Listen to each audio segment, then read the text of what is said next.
Transition goes here. Wayne's World. Wayne's World. Party time. Excellent.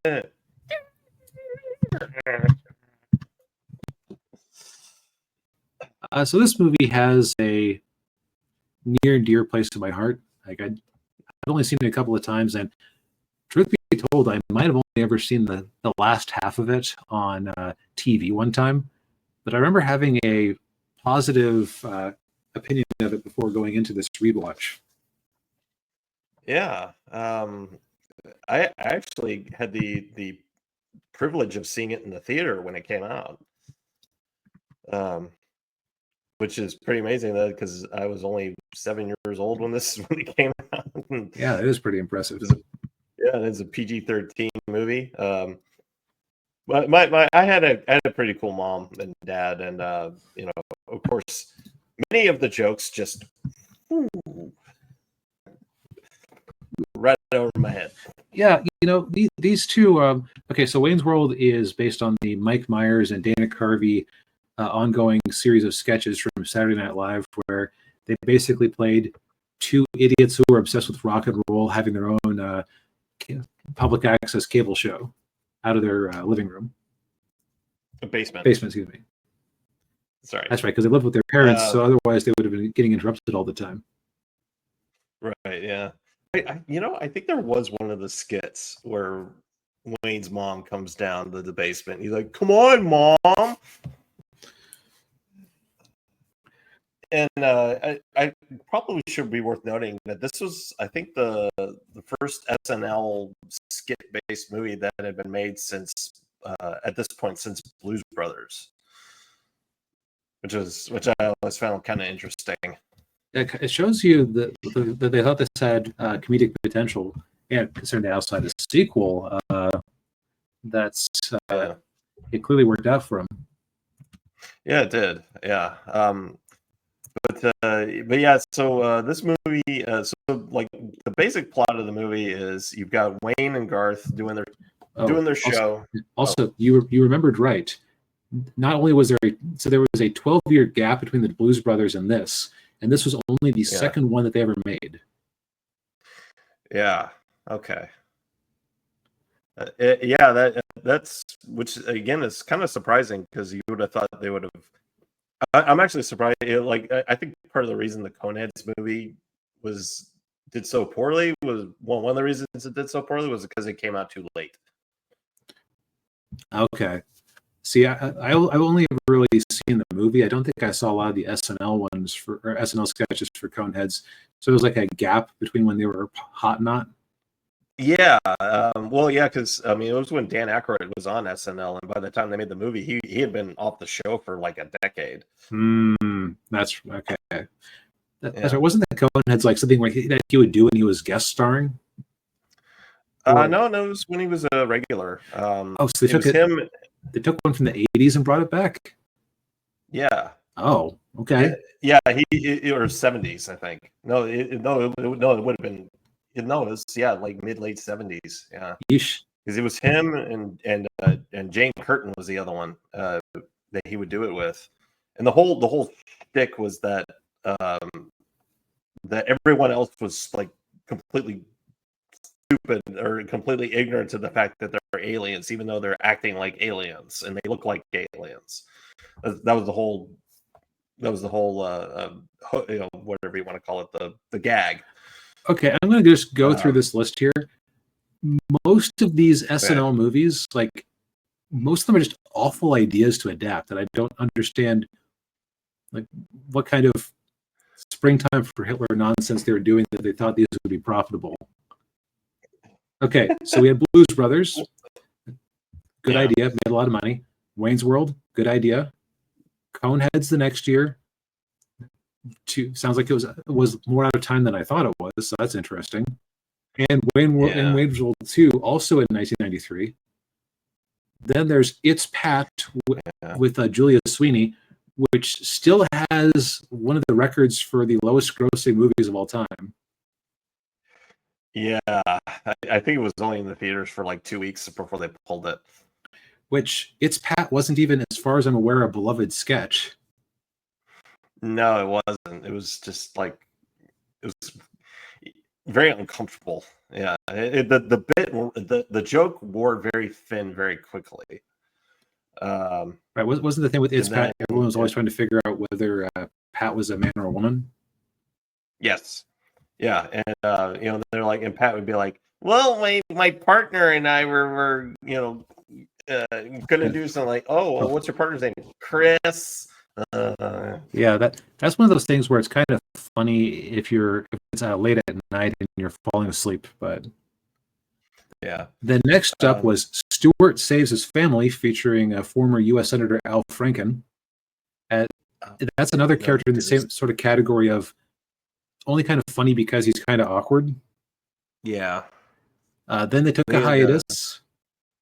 Night at the Roxbury, I think, was next up was Blues Brothers 2000, which that had a good soundtrack, and that's all I can really say that's good about it. Yeah. Then you were right. The next one was Night at the Roxbury, which that was I can see why you would adopt that, because that was a really successful series of sketches on the show. Yeah, and they could develop a backstory for the two of them, because like in the skits they never really talked. Mm-hmm. And then they were just kind of like, hey, oh, you, me, him. That was basically all it was. And then they did the movie, and they're like, oh, we actually have to write lines for them, and we have to give them names and backstories. And then the next year they came out with Superstar with Mary Catherine Gallagher, which that's I think it's basically her doing her awkward Catholic schoolgirl thing from the cheerleading sketches with Will Ferrell. Yes. Yeah. Never got that. And also, for some reason, a Kamala Harris campaign event, but that's neither here nor there. Yeah. And I think I'm pretty sure that one bombed horribly. Then they let Leon Phelps do The Ladies' Man. Tim Meadows. Tim Meadows, excuse me. Yeah, The Ladies' Man. Yeah.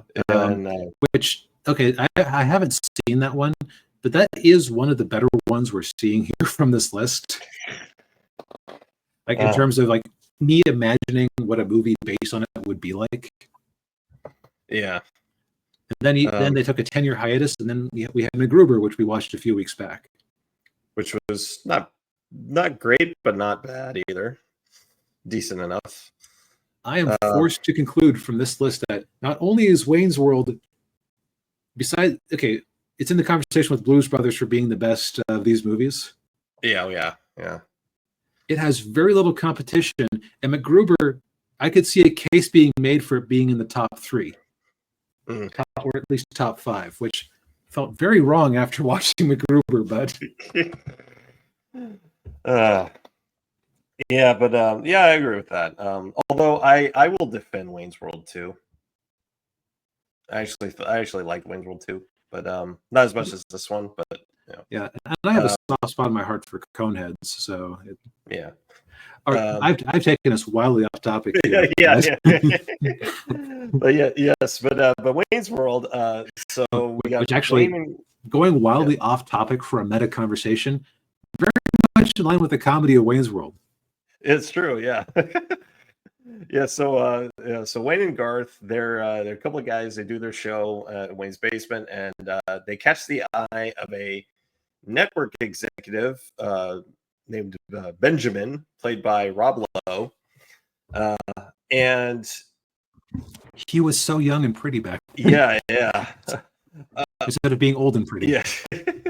Well, actually, I think this was the first movie he did. Those of you who aren't old enough or don't know this, Rob Lowe had a bit of a he had a really bad sex scandal that he got caught in like in the late 80s. Yeah, I think I want to say there was a tape. And one of the ladies that he was filmed with, or he was with that night, was below the age of consent. I'll just put it there. Oh no. Yeah.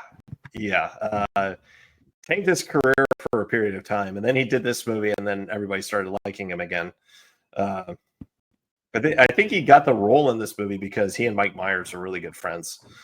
But yeah, so Benjamin he sees Wayne's World, and he's like, oh, we can buy this show, and then it can be sponsored by this arcade called Noah's Arcade, owned by Noah Vanderhoff, played by Bill Murray's brother, Brian Doyle Murray. Who you might remember as the first off, he's the Flying Dutchman in SpongeBob, but he's also the boss from Christmas Vacation. Yes. And usually in movies with Bill Murray, with his brother, he was one of the writers on Caddyshack. But yeah, and so they get this new show, and they're like, oh, hey, they're about to hit the big time, and then as they go to one of their favorite heavy metal hangouts, Wayne sees the beautiful Cassandra, played by Tia Carrera. She's the childhood crush of mine, Tia Carrera. Yes, yeah. And she's a lead singer in a band, and of course he's just like immediately smitten with her, and who wouldn't be? Yes, exactly. Yeah. And of course, she will be mine. Oh yes, she will be mine. Yep. And so from there, it's just kind of an escalating thing where it's a mix of show business shenanigans where they're kind of selling out and they don't like it. Yeah. They got a whole scene where they were doing that. Yeah, I should say in that scene they were just being very ironic and they weren't noticing. New print. New print. Yeah, little, yellow, different. Wasn't that product taken off the market because it was like actually poisonous or unsafe? I believe it was, yeah. I guess that one little sketch bit kind of immortalized it, I guess. Yeah. Yeah, and of course, Rob Lowe, Rob Lowe's character, he's the antagonist of the movie because he's exploiting Wayne and Garth's show, and he's trying to steal Wayne's girlfriend, and right. So basically, he's the ultimate antagonist in all ways. Yes. Other notable cameos, and there were quite a few of them. You had Chris Farley as a random security guard who seemed to know an awful lot for just being a security guard.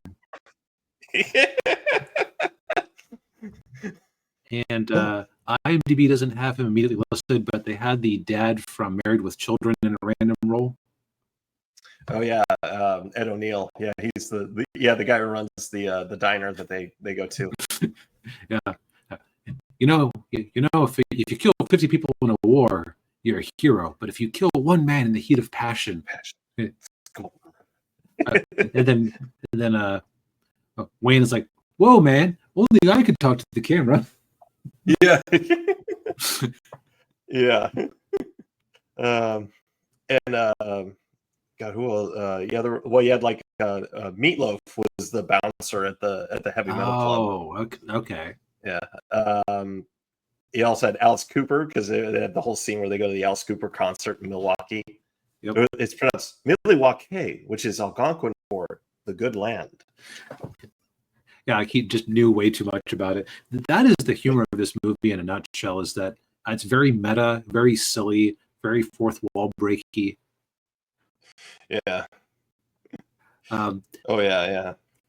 And so I have two thoughts. One is that I think it's interesting how I'm going to call it the dumbass duo was like a staple of 90s comedy. And we kind of need to bring that back, I think. Yeah, I think so too. Yeah, like the Wayne's World, the Beavis and Butthead, Jay and Silent Bob to a lesser extent. Yeah. Well, and I would put Night at the Roxbury in there too.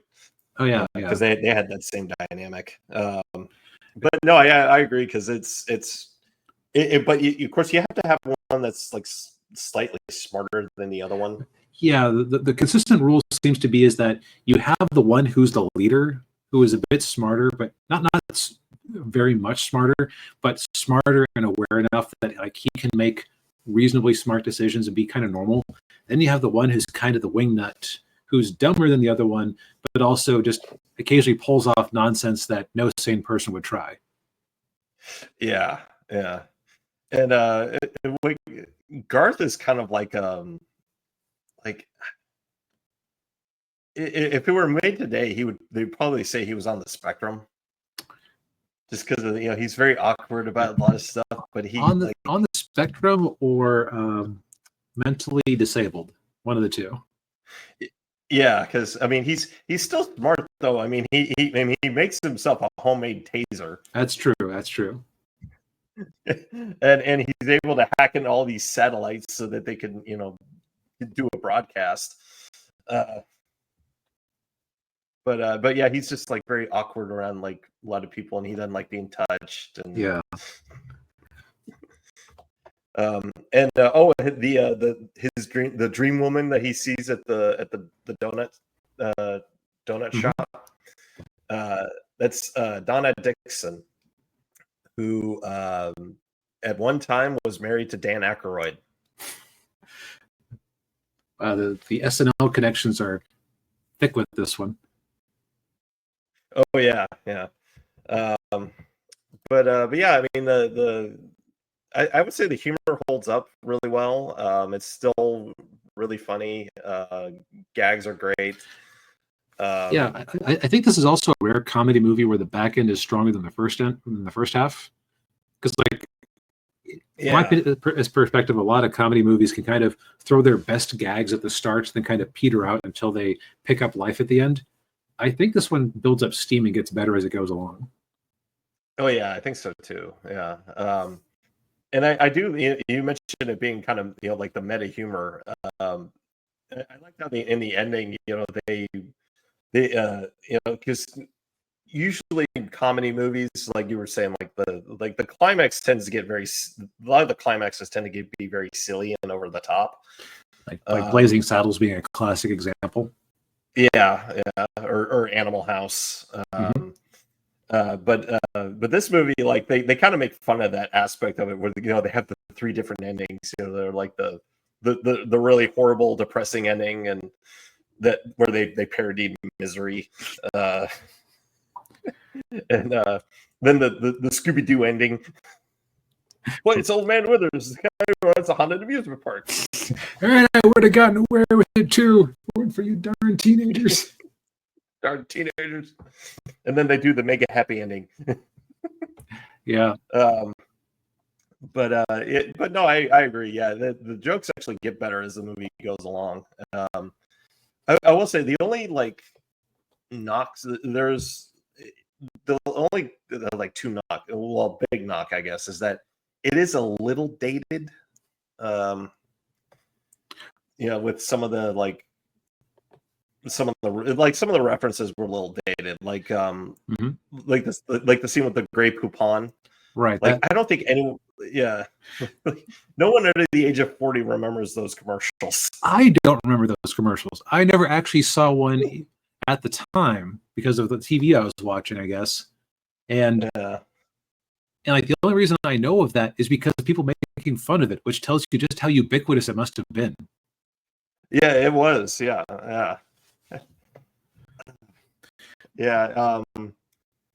But and like I guess of course I guess you just have to look at it from the prism that it's an early 90s movie, and it's just right. They're going to make some of those references. Also, it's kind of hard to remember that at the time that the type of rock and roll they were into, like nowadays it's retro or niche or just like classic.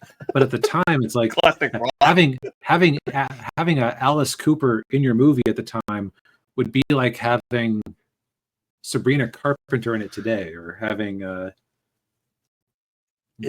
like having one of the biggest names of the period. Maybe not Taylor Swift, but something. Actually, it's kind of like Red Notice having Ed Sheeran in there at the peak of his musical charting. Yes, yeah, very true. Um, but yeah, I will say another thing. I'll add kind of like some stuff about the production of the movie. So for those of you who probably don't know this, Mike Myers is kind of difficult to work with. Mm. Yeah, he kind of developed that reputation, and apparently, like that was very true with this movie. I think he and the director, what was her name, Penelope Spears, they kind of butted heads a lot, and supposedly he pushed her out of the sequel. Mm. But in kind of in his defense, I mean, these are his characters. So he was going to be very protective of them, but at the same time, it's just like, yeah, he was very much a my way or the highway kind of guy. That might explain why he kind of got kicked out of being in movies after his Love Guru character didn't catch on, because, like, he made a lot of money for a lot of people with Austin Powers. But it occurs to me, if you're hard to work with, one bomb and you're out. Yeah.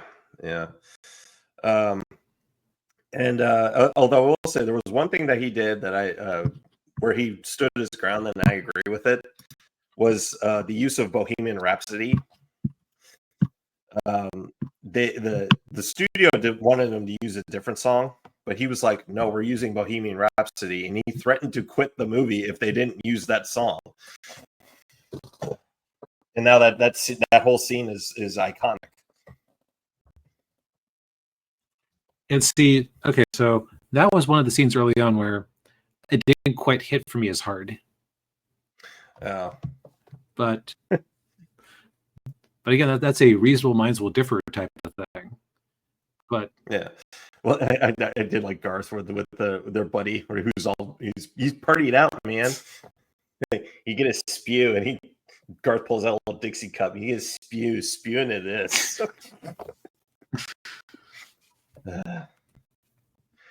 But yeah, no, this is it's still a classic. Yep. And we may have to do Wayne's World 2 at some point. Yep. Because I actually haven't seen that one in a long time. The other thing that occurs to me about this this style of what I call it, the dumbass duo movie, is that you kind of need like the love interest, but you also can't let her be too much of a character, if that makes sense. I'll give another example of a movie that kind of seemed to be playing in the same wheelhouse was Jay and Silent Bob Strike Back, where you had the love interest who like was part of the story, but her role in it was clearly just to be the love interest. And it's because which might be why this type of movie has kind of died out, because there'd be executives saying, oh yeah, we got to give her a bigger role, which might actually be like why a lot of movies that might have been dumbass duos kind of become what they call it would be like a sort of a girl boss movie, where you have these two guys who can't do anything, and then they throw in what would have been the simple love interest character who kind of is the most competent one around. Yeah, and it totally changes the dynamic. That would make sense. Yeah, I can see that. Yeah, if they made a movie like this today, they'd probably want to get Sydney Sweeney to play the love interest. And then that's when it would really devolve into that. I could see Sydney Sweeney playing ball with the classic formulation being, oh, okay, look, I'm just here to be the love interest. Sure, where's my check? Yeah. Like, yeah, I don't mind spending half the movie in my underwear. I've got good genes. Yes. Ooh. But yeah, this movie is currently on Netflix as well as our previous review. So I don't know how much longer it'll be on there, but yeah. It is a Paramount movie, so if Netflix doesn't have it, you can always scope out Paramount Plus. Yeah. But I am shocked at how long this episode went, considering we only had 2 reviews. Yeah, I know. Well, we did go off on quite a few tangents. There is something about